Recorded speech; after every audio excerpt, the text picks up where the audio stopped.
अपने दर्शकों को दे दें और लद्दाख के पेंगोंग में भारत और चीन के सैनिकों के बीच झड़प की जानकारी मिल रही है। पेंगोंग में जैसे कि आप लगातार देख रहे हैं जिस तरह से चीनी सैनिकों की वहां पर तैनाती हुई थी, पीछे हटने के लिए तैयार नहीं थे। और गलवान में साथ ही साथ पेंगोंग झील जो फिंगर 4 तक का ये इलाका है, वहां पर किस तरह से चीनी सैनिक अपनी पकड़ वहां पर बनाए हुए थे, पीछे हटने के लिए तैयार नहीं। और लगातार जो रणनीतिक तौर पर और साथ ही साथ डिप्लोमेटिक स्तर पर बातचीत होती रही है भारत और चीन के बीच, जिसमें चीन इस बात के लिए राजी हो गया था कि वो अपनी सेना को पीछे हटा लेगा। लेकिन लगातार जो चीन की दगाबाजी है वो हम आपको दिखाते रहे हैं, किस तरह से वो बोलता कुछ है और करता कुछ है, दिखावा कुछ करता है। ये पेंगोंग में आप देख रहे हैं भारत और चीन के सैनिकों के झड़प की तस्वीरें। और ये बहुत ही अहम हो जाता है क्योंकि लद्दाख में जिस तरह से चीन के सैनिक लगातार डटे हुए थे और पीछे हटने के लिए तैयार नहीं, और एक बार फिर से ये झड़प की खबरें आ रही हैं। और गलवान में 15 जून को जो खूनी झड़प हुई थी उसके बाद किस तरह से ये तनाव की स्थिति दोनों देशों के बीच में बनी हुई है आप लगातार देख रहे हैं। और उसके बाद कई दौर की बातचीत दोनों देशों के बीच में हुई है, जिसमें इस बात पर समझौता हुआ था, भारत अपने रुख पर अड़ा हुआ था कि 5 मई से जो पहले की स्थिति है उसके लिए तैयार होना चाहिए चीन को, अपनी सैनिकों को वो पीछे हटाए। लेकिन मिलिट्री बिल्डअप लगातार चीन की ओर से हो रहा था और पेंगोंग से चीन की सेना ने वो पीछे नहीं हटे थे, डटे रहे थे। और ये टकराव एक बार फिर से आप देख रहे हैं, ये चीनी सैनिकों के बीच में ये झड़प हो रही है। और ये आप देख रहे हैं पेंगोंग, जो कि रणनीतिक तौर पर बहुत ही महत्वपूर्ण इलाका माना जाता है पेंगोंग। और वहां पर ये चीनी सैनिक लगातार अपनी मौजूदगी दर्ज कराते रहे हैं, पीछे हटने के लिए तैयार नहीं। 29-30 अगस्त की रात भी झड़प की एक खबर आई है और ये टकराव जो है ये बढ़ता हुआ नजर आ रहा है, यानी कि चीन मानने के लिए तैयार नहीं। ठीक है मेहमान साहब, इस वक्त जो बड़ी खबर आ रही है एक बार फिर से हम दर्शकों को दे दें। ये 29 और 30 अगस्त की रात की खबर है और ये मिनिस्ट्री ऑफ डिफेंस की तरफ से भी एक बयान जारी किया गया है। ईस्टर्न लद्दाख, यानी ईस्टर्न लद्दाख वो इलाका जहां पर पहले से ही चीन की सेना और भारतीय सेना आमने सामने फेस ऑफ में खड़ी है 29 और 30 अगस्त की रात को, क्योंकि फिंगर 4 के इलाके से फिंगर 5 तक गई थी। लेकिन भारत ये कह रहा था कि लगातार बातचीत तभी रहेगी जबकि जो स्टेटस को 5 तारीख का है वो मेंटेन किया जाए, 5 मई का जो है स्टेटस को मेंटेन किया जाए। लेकिन उसके बाद फिलहाल जो खबर है वो ये है कि 29 और 30 अगस्त की रात को ईस्टर्न लद्दाख में प्रोवोकेटिव मिलिट्री मूवमेंट्स, यानी कि पीएलए की तरफ से, ये देखिए फिंगर 4 फिंगर 5 तक तो चला गया था चीन की पीएलए, लेकिन भारत कहता है कि फिंगर 8 तक उसी का पेट्रोलिंग पॉइंट है। तो यहां जो चीन की सेना है फिंगर 8 तक पीछे जाए तब तक भारत अपना सैन्य जमावड़ा वहां से नहीं हटाएगा। तो पेंगोंग झील के आसपास, पेंगोंग के आसपास इसको लेकर के पहले से ही स्थिति टेंस थी। लेकिन फिलहाल ये जो बयान जारी किया गया है मान साहब, वो हम दर्शकों को ये बता दें कि southern bank of Pangong Tso lake undertook measures to strengthen our positions and दे वॉट Chinese intentions to unilaterally change facts on ground. यानी जो चीन की कोशिश रहती है, चीन की आर्मी की कोशिश रहती है कि वहां पर इंट्रूजन करने की, उस जगह में घुसने की, वो एक बार फिर से उसने करने की कोशिश की। लेकिन the Indian army is committed to maintaining peace and tranquillity through dialogue.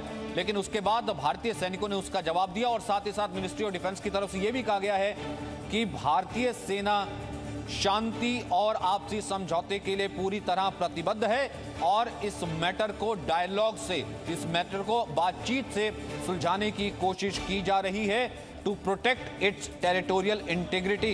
ये भारत पहले से ही चीन को साफ करता आया है, एक भी इंच जमीन पर कॉम्प्रोमाइज नहीं किया जाएगा।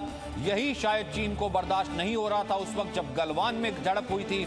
और ये जो है ब्रिगेडियर कमांडर लेवल की इस वक्त चुशुल में एक फ्लैग मीटिंग भी चल रही है। आपको याद होगा जिस वक्त गलवान झड़प की खबर आई थी उस वक्त सबसे पहले जी न्यूज ने आपको ये खबर दी थी कि गलवान घाटी में भारतीय सेना और पीएलए की टुकड़ी के बीच झड़प की खबर है। और ये खबर भी हम आपको सबसे पहले दे रहे हैं कि 29 और 30 अगस्त की रात को पीएलए ने एक बार फिर से, चीन की सेना ने एक बार फिर से, चीन के सैनिकों ने एक बार फिर से वहां पर चालाकी करने की कोशिश की, अंदर जमीन पर घुसने की कोशिश की। वो एरिया जहां पर चीनी सैनिक पेट्रोल नहीं करते हैं वहां पर पेट्रोलिंग करने की कोशिश की और प्रोवोकेटिव मिलिट्री मूवमेंट्स करने की कोशिश की, ऐसा मिनिस्ट्री ऑफ डिफेंस यानी कि रक्षा मंत्रालय की तरफ से कहा गया है। लेकिन Indian troops pre emptied this PLA activity, यानी भारतीय जवानों को इस पूरी एक्टिविटी का पता लग गया। चीन की चालाकी से पूरी तरह से वहां पर जो भारतीय सैनिक मौजूद हैं वो वाकिफ थे और इस चीज का पता लग गया और भारतीय सेना ने, भारतीय टुकड़ी ने उस वक्त जो जरूरी कदम थे वो उठाए चीन के सैनिकों को पीछे करने के लिए।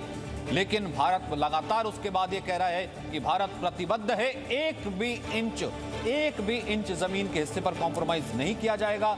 ऑल्सो इक्वली डिटरमेंट, भारत कह रहा है कि डायलॉग से हम इस पूरे प्रोसेस को हल कर रहे हैं। ये जो झड़प की खबर है उसके बाद मिनिस्ट्री ऑफ डिफेंस की तरफ से जो बयान आया है कि बातचीत से इस पूरे बयान को हल किया जा रहा है। लेकिन ये बहुत जरूरी है, ये देखिए ये लाइन जो कही गई है बहुत जरूरी है स्टेटमेंट में, but is also equally determined to protect its territorial integrity, यानी भारत अपनी संप्रभुता से किसी भी तरीके का खिलवाड़ बर्दाश्त नहीं कर सकता है। लेकिन यहाँ पर सचिन, जो चीन की जो दगाबाजी है, जो चालबाजी है, वो पहले से ही हम देखते रहे हैं और यहाँ फिंगर 5 और फिंगर 6 की जो हम बात कर रहे हैं वहां पर ये जो चीन की ओर से जो नावों की संख्या है किस तरह से बढ़ाई जाती रही है, ये सैटेलाइट इमेजेस में दिखाई देता रहा है। जून के बाद जुलाई महीने की बात करें, जो 29 जुलाई को जो सैटेलाइट इमेजेस जारी किए गए उसमें दिखाई दे रहा है कि किस तरह से वहां पर जो नावों की संख्या है पीएलए की ओर से वो बढ़ा दी गई, जो सैनिकों की संख्या है वो बढ़ा दी गई, यानी कि उसके इरादे क्या थे, मंशा क्या थी, ये साबित हो जाता है उस सैटेलाइट इमेजेस में कि सैनिकों की संख्या बढ़ाई जा रही है, नावों की संख्या बढ़ाई जा रही है। और हमने देखा हमारे साथ जुड़ चुके हैं कृष्ण मोहन मिश्रा, इसके ऊपर बयान भी जारी किया गया, लेकिन हम चाहेंगे कि एक बार फिर से पूरी खबर डिटेल में आप हमें समझाइए। पैगोंग त्सो में क्या हुआ ये 29 और 30 अगस्त को? बहुत बड़ा ये डेवलपमेंट है जो कि सरकार ने अपनी तरफ से जारी किया है। इसको जो जारी करने का तरीका है वो भी बहुत ज़्यादा फॉर्मल है, क्योंकि आमतौर पर ऐसी चीज़ें सीधे पीआईबी के जरिए जारी नहीं की जाती मिनिस्ट्री ऑफ डिफेंस की तरफ से। लेकिन इसका अर्थ है कि घटना गंभीर है। कल रात 29 और 30 तारीख की दरमियानी रात ये स्टेटस को तोड़ने की कोशिश की गई। स्टेटस को तोड़ने की कोशिश करना एक टर्म है जिसका अर्थ ये है कि उन्होंने उस इलाके में घुसने की कोशिश की। तनाव काफी अरसे से बना हुआ था। आपको मालूम है कि 5 मई के बाद से वहां भारत और चीनी सैनिक एक दूसरे के आमने सामने खड़े हुए हैं। फिंगर 4 पर चीनी सैनिक मौजूद हैं और फिंगर 3 पर भारतीय सैनिक मौजूद हैं। चीनी सैनिकों ने पीछे हटने का थोड़ा बहुत उपक्रम किया था, लेकिन बाद में ये चीज साफ हो गई थी कि चीन पैगोंग त्सो की फिंगर 4 से पीछे नहीं हट रहा है, लगातार बातचीत के बावजूद भी। आपको मालूम है कि कोर कमांडर लेवल की बातचीतों के कई दौर चल चुके हैं। उसके अलावा जो डिप्लोमेटिक लेवल पर बातचीत चल रही है, working management consultation and coordination WMCC, उसके तहत भी कई बार बातचीत हो चुकी है, लेकिन ये मामला सुलझा नहीं। ये अचानक तनाव को बहुत ज्यादा बढ़ाने वाली खबर है। इससे ये लगता है कि घटना गंभीर है। अभी रक्षा मंत्रालय के अधिकारियों ने जो बातचीत हुई, उन्होंने कहा कि ऑपरेशनल डिटेल्स इससे ज्यादा नहीं शेयर किए जाएंगे कि आखिरकार वहां पर घटना क्या हुई। लेकिन ये जाहिर है कि कोई घटना हुई है और वो घटना गंभीर थी। सचिन, इसकी जो कृष्ण मोहन मिश्रा, सर्दियों के लिए जो तैयारी है वो दिखाई दे रही थी चीन की, जिस तरह से जो हट्स हैं, जो वहां टेंट जो गाड़ दिए गए थे फिंगर 5 के पास, ये 29 जुलाई की जो तस्वीरें थी सैटेलाइट इमेजेस में ये दिखाई दे रही है। ये किस तरह से बिल्डअप किया जा रहा था, यानी कि सर्दियों के लिए तैयारी चीनी सेना की ओर से और यहां से न हटने का इरादा, वो इन तस्वीरों में झलकता है साफ तौर पर। मीमांसा, चीनी सैनिकों ने बिल्डअप अपना लगातार बढ़ाया है, इसीलिए भारतीय सेना ने मिरर डिप्लॉयमेंट करते हुए अपनी तैयारियां भी उसी तरह से बढ़ाई हैं। कुछ दिन पहले ही जी न्यूज पर खबर चलाई थी हम लोगों ने कि भारतीय सेनाओं को सर्दियों के लिए तैयारी करने के लिए कहा गया है। सर्दियों तक डटे रहने की संभावना है।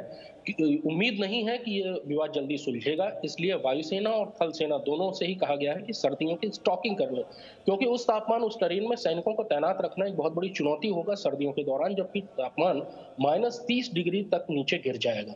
उनके लिए अलग टेंट्स चाहिए होंगे, उनके लिए अलग कपड़े चाहिए होंगे, अलग राशन चाहिए होगा, कमरा गर्म करने के लिए केरोसिन चाहिए होगा, बहुत सारी चीजों की जरूरत होगी। उसके अलावा मेडिकल प्रॉब्लम्स होंगी, उनके लिए मेडिकल सप्लाई चाहिए होगी।